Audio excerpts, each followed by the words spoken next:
Hey turkey hunters, I'm going to show y'all how to save money or even make money by turning this into this. Now all you need is just a few items, most of which you already have. You'll need, obviously you'll need to kill a turkey and get the wing. Once you get that, you'll need to use your pruning shears, which is a good item for turkey hunting, to clip the feathers off. It's real simple and easy with these. You can also use a good pair of shears, but these work really good. You'll also need a Stanley knife. That's to split that quill, and I'll show you how to do that in a little bit. Once you get it split, you'll need a clamp, a fletching clamp to hold on to it. And then you'll need a belt sander. Most people have one of them already to finely grind that quill for the shape of your arrow. And then the only thing you'll need to purchase more than likely is a feather chopper. Now I've got two of them. I've got one for the right wing and one for the left wing, so I can utilize both wings. There's a difference in the way they curl and the way you have to be chopped, so you have to have two different choppers. Now after that, it just takes a little time, and the good thing about it is about the same amount of time it takes to split one, grind one, chop it, and get it ready for an arrow is about the same time it takes for the previous one to set up on the arrow when you're using it. Now, you know, if you don't, you're gonna do your own. You obviously probably already have a fletching jig if you got plans to do this.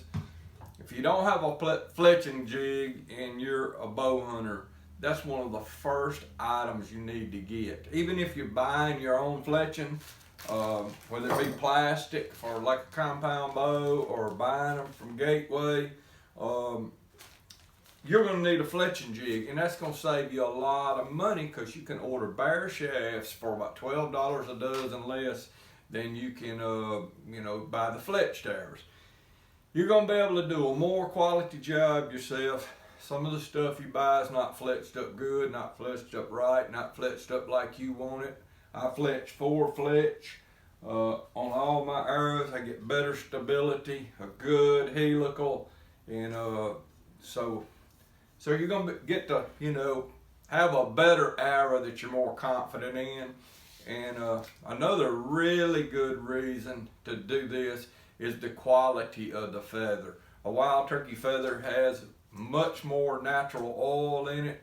This baby can set up in some of the most inclement weather, some just wet snow, humidity, rain, and it'll still stay in basically the shape it's in because of all those natural oils that's in a wild turkey feather.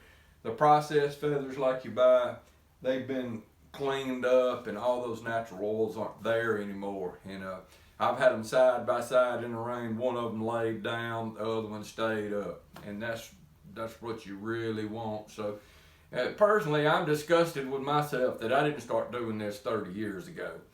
And it's a big savings in money. I'm going to kill the turkeys. I'm going to kill 5 to 10 a year with my bow, sometimes 11 or 12. That's a lot of fletching right there that I have got for free that I have been throwing away.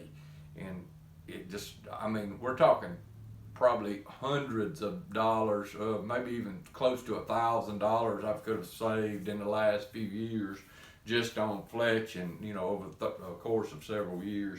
But anyway, I'm going to show you a little bit in detail. We're going to zoom in and show you exactly how this is done. Great for clipping them.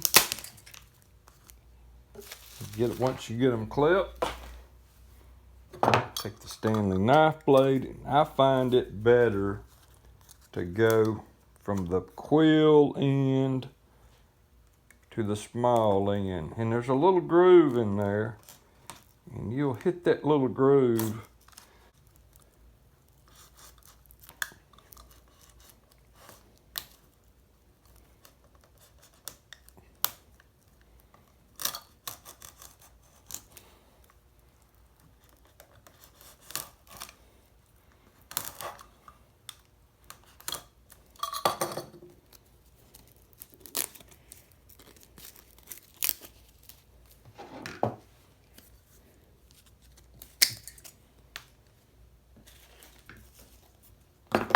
And you're ready for the grinder. Take it, place this baby in here. Take it to the grinder.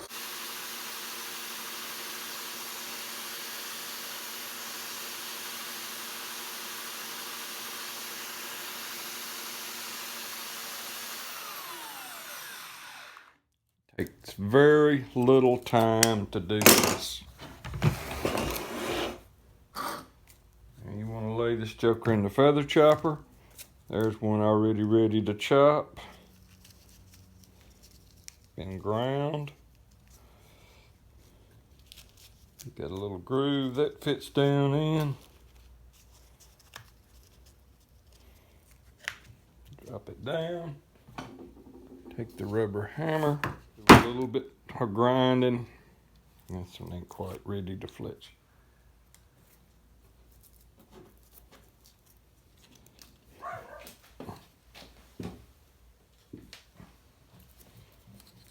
And it's ready for fletching. Put it in your clamp. Apply a little glue. Put it on your jig. Put it against the arrow. And that's all it is. Production line operation where you're cutting your feathers off, you're splitting them, you're chopping them, you're grinding them, you're gluing them, and you do one feather at a time. So while your glue is setting, you'll be chopping and splitting, splitting and chopping other arrows and grinding them up. So while your glue is setting, you'll be splitting and grinding and chopping the next feather. By the time you get that done, the glue's normally set, and you just keep right on moving along. And it don't take very long to get a dozen arrows fletched with your own feathers. And like I said, they turn out great. You can order choppers of different styles. This is this is shield. You can get parabolic. You can get banana shape, whatever. And it really turns out great. I'm proud I finally started doing this after all these years. But anyway, that's just a way to make some money or save. That's just a way to make some money or save some money. Real easy. You got the supplies there, and those of you that make wing bone calls, you can go ahead and take it a step further and actually, almost make a little money off this turkey hunting thing.